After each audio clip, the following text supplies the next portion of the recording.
I'm absolutely categorical that was not an authorised briefing. It was incredibly damaging and frustrating. That is why we have a leak inquiry. It was not briefing that was signed off by me, any of my ministers or officials. It was unacceptable. That is why there is a leak inquiry going on. Okay. The Prime Minister and I met 2-3 times a week during the budget process. That is not always the case between Chancellors and Prime Ministers, I recognise that, but there is a very close partnership between myself and the Prime Minister, and so we took him through all of these all of the numbers and all of the options, and we decided it together as a team because that is what the Prime Minister and I am.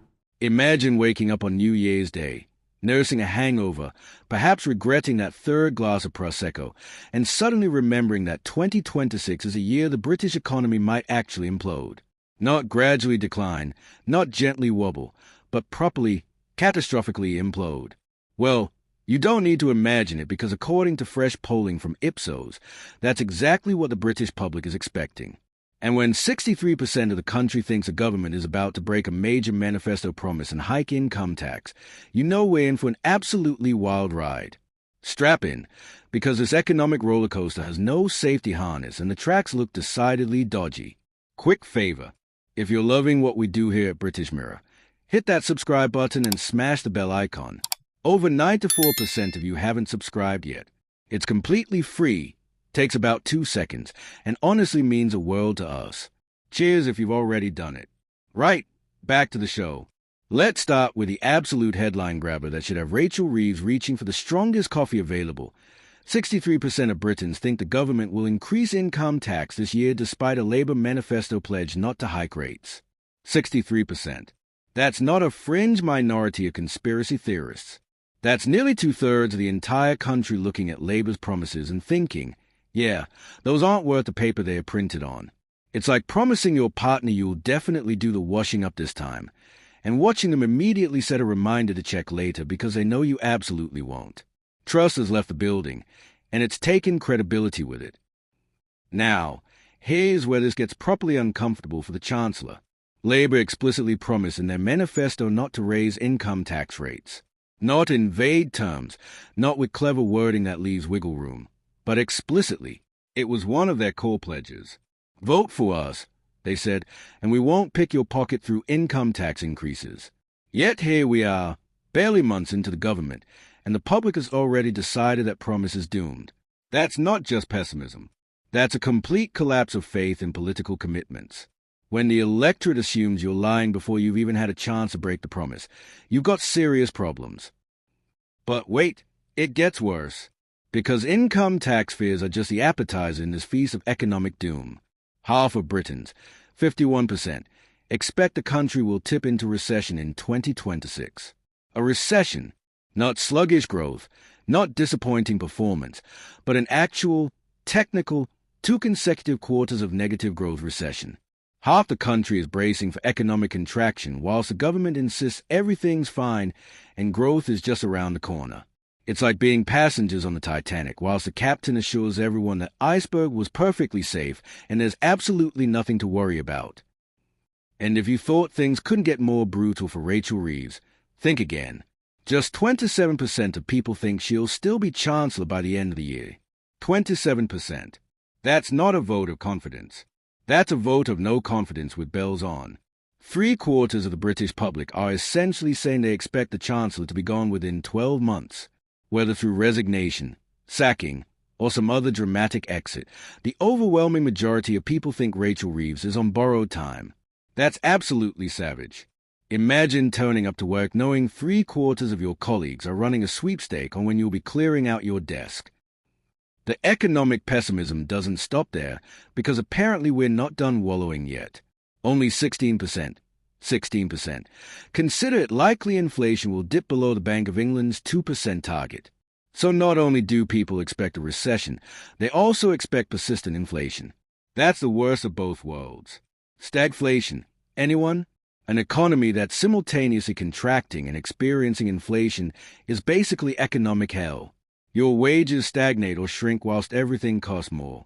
It's like being on a treadmill that's both speeding up and tilting backwards. You're working harder, going nowhere, and the whole experience is increasingly painful. Now let's talk about personal finances, because aggregate economic data is one thing, but what really matters to people is whether they can afford their mortgage, their food shopping, their children's shoes. And the numbers here are grim. While 35% think their personal financial situation will improve, 48% expect it will not. That's a net negative of 13 percentage points. More people expect to be worse off than better off. That's not optimism. That's resignation. That's people looking at the year ahead and thinking, well, I suppose we'll just have to tighten our belts even more, cancel that holiday we were planning, and hope nothing major breaks because we can't afford to fix it. The poll also asked about potential political developments, and the answers are absolutely fascinating. Only 43% think it's likely Prime Minister Sir Keir Starmer or Conservative leader Kimi Badenoch will be in post at the end of the year. 43%. That means more people think at least one of them will be gone than think both will survive. The political establishment is so unstable that the public genuinely expects major leadership changes within 12 months. And here's a properly wild statistic. 19% think it probable Conservatives and Reform UK will merge into one political party. 1 in 5 people think the traditional party of British conservatism might actually merge with Nigel Farage's insurgent movement. That's not fringe speculation anymore. That's mainstream expectation. Despite recent pushes for a much closer relationship between the UK and the European Union, only 18% think the country will rejoin the single market. 18%. So despite all the talk about closer alignment, despite business groups pleading for better access to European markets, despite the obvious economic benefits, the overwhelming majority of Britons don't think it'll happen. And they are probably right, because rejoining the single market would breach the Labour manifesto, and we've already established that manifesto promises are apparently worth less than a chocolate teapot. When asked whether 2026 will be better for them than last year, only 27% thought it would be, with 31% expecting it to be worse. That's net negative again. More people expect decline than improvement. And the breakdown by political affiliation is absolutely telling. Among Reform voters, only 18% expected this year to be better. 18%. That's extraordinary pessimism. Even among Labour voters, their own party supporters, only 34% expected improvement. Even people who voted for the government don't trust them to deliver better outcomes. But that is an incredibly indirect and uncertain route to supporting the British car industry. A more honest description would be we are raising taxes on most drivers to subsidize electric vehicle owners in the hope this speeds up the transition to zero emissions. Reeves noted that the VED changes would save more than 1 million motorists £440 a year, which sounds like a huge win until you ask the obvious follow-up question, how many motorists will be paying more, and how much more will they pay? If 1 million drivers save £440, but 2 million drivers pay an extra £500, the net effect is actually a tax increase disguised as a tax cut. The government is very good at highlighting the people who benefit while quietly glossing over the larger number of people who will be worse off. She also announced £1.5 billion in funding for the EV industry, which is taxpayer money being used to subsidize an industry that is already benefiting from preferential tax treatment. So not only are petrol and diesel drivers paying higher VED, but their tax pounds are being used to fund the electric vehicle industry that they are being punished for not buying from. Chancellor Rachel Reeves also confirmed that the government would make changes to employee car ownership schemes, which are arrangements where employees can get cars through their employer with certain tax advantages. Speaking during last year's budget, the Chancellor said these schemes will be brought into the scope of benefit-in-kind rules from April 6, 2026. This would have represented a significant tax increase for anyone using these schemes, essentially making company cars more expensive from a tax perspective. However, in a rare moment of listening to feedback, the government announced it will delay the implementation until April 6, 2030, and transitional arrangements until April 2032. That delay is welcome and suggests the government realized the original timeline was unworkable or politically toxic. But the fact that the policy is still coming, just later, means anyone using these schemes needs to start planning now for significantly higher costs in a few years. Similarly, a temporary benefit-in-kind easement for plug-in hybrids has been introduced to prevent tax charges increasing significantly as a result of new emission standards. The easement will be in place from January 1st, 2025 until April 5th, 2028. This is a government recognizing that if they hit plug-in hybrid drivers with the full force of new emissions-based taxation immediately, it would cause a political backlash and might discourage people from buying hybrids as a transitional technology between petrol and full electric. So they are phasing in the pain over several years rather than delivering it all at once. But make no mistake, the pain is still coming. If you own a plug-in hybrid, your tax bill is going up significantly after April 2028. So you need to factor that into your long-term motoring costs. Drivers of HGVs, the heavy goods vehicles that keep Britain's economy moving by transporting goods across the country, will also see the VED rate operated in line with inflation, in the same move as cars, vans, and motorcycles. This might sound like a relatively minor change, but it has significant knock-on effects because haulage companies operate on tight margins. If their vehicle taxes go up, they will pass those costs on to their customers, which means the shops and businesses that rely on haulage will pay more, and they will pass those costs on to consumers through higher prices. So even if you do not own an HGV yourself, you will still end up paying for this tax increase indirectly through higher prices for goods and services.